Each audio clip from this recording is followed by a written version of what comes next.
Mes chers compatriotes, bonjour.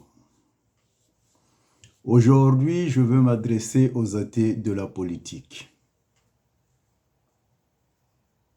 Je viens vous exposer ma pensée. L'article que je veux vous lire s'intitule « Sassou Nguesso le Vénard, l'homme qui a la chance d'avoir des opposants ethno-tribalo régionalistes ».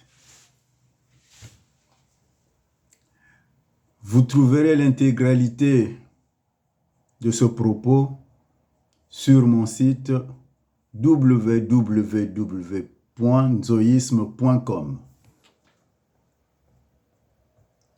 D'aucuns diront sans détour que ce raisonnement relève d'un délirium tremens de la part de son auteur, c'est-à-dire de ma part.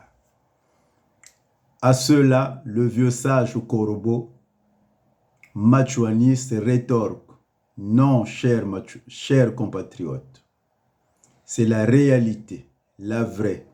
Soyez lucides et arrêtez de bâtir des châteaux en Espagne. L'opposition congolaise est à la dimension de la taille du Congo. C'est une opposition minable, ratatinée, composée des gens de petites vertus sans foi ni loi.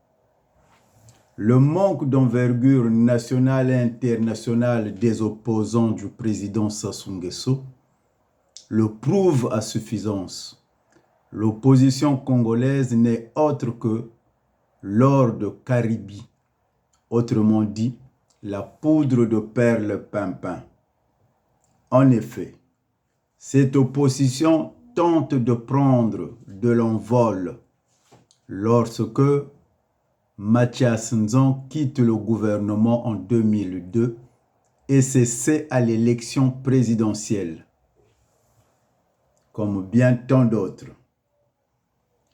Devenant de facto un opposant au système, après l'avoir accompagné, dont le seul objectif demeure la destruction de notre démocratie à l'état encore embryonnaire. Ce dernier coopta quelques membres de la diaspora. Et il se fit parrainer auprès de certains états-majors français, dont Solferino, avec l'appui de certains membres de la diaspora. Pour ceux qui ne savent pas, qui ne connaissent pas Solferino, c'est le siège du Parti socialiste en France. Mathias Nzon se montrera peu convaincant selon les socialistes. Malheureusement, cette idylle ou synergie n'accouchera que d'une souris. Elle finira en eau de boudin. 27 ans après, le constat est désolant. On se rend compte que l'opposition congolaise n'est qu'une opposition fantoche, une opposition de marionnettes, manipulable et diamétralement opposée à la vision des partis politiques respectifs qu'elle découle, ainsi qu'aux convictions de leurs militants de base. Inutile d'ouvrir ce chapitre. Les cas de figure de l'UPADES et de Yuki sont des exemples patents. L'opposition congolaise n'est là que pour flouer, mener en bateau le peuple souverain. À titre illustratif, l'échec du méga-meeting du 27 septembre 2015 au boulevard Alfred Raoul, dont le seul but de barrer la route aux idées machiavéliques de Sassou Nguesso sur la modification de sa propre constitution taillée sur mesure, avec une mobilisation historique englobant toute ethnie confondue, du nord au sud, de l'est à l'ouest, sans distinction et aucune échoua nette. Ses opposants de pacotille, en manque de stratégie, furent les artisans du martyre des populations qui s'étaient soulevées, comme un seul homme, afin de se débarrasser de l'ogre de Mpila. Cet échec fut le substrat de la victoire de Sassou Nguesso aux élections présidentielles de 2016 avec son fameux Koukao. L'amorphisme des opposants. Jean Douna, Jean Wabi, ancien sous-préfet de Wando, l'ancien ministre Mbaka, qui prit la poudre d'escampette de le 20 octobre 2015.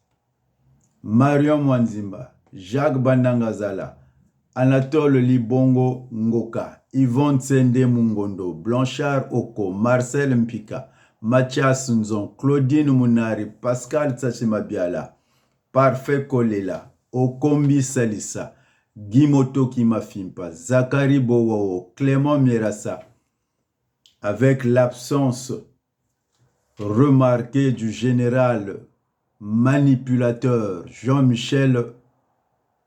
Jean-Marie Michel Mokoko. L'IDC, constitué de dissidents du régime en place venus pour infiltrer le Frocade, est le résultat du calvaire actuel.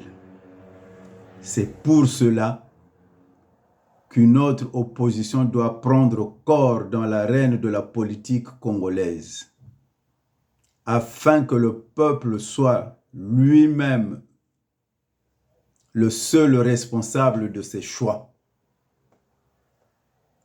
Au regard de tout ceci, nous proposons l'opposition citoyenne de juxtaposition. Peuple congolais, soyez vigilants. Armand Manziono, Boutelezi, Mushinzo Congo.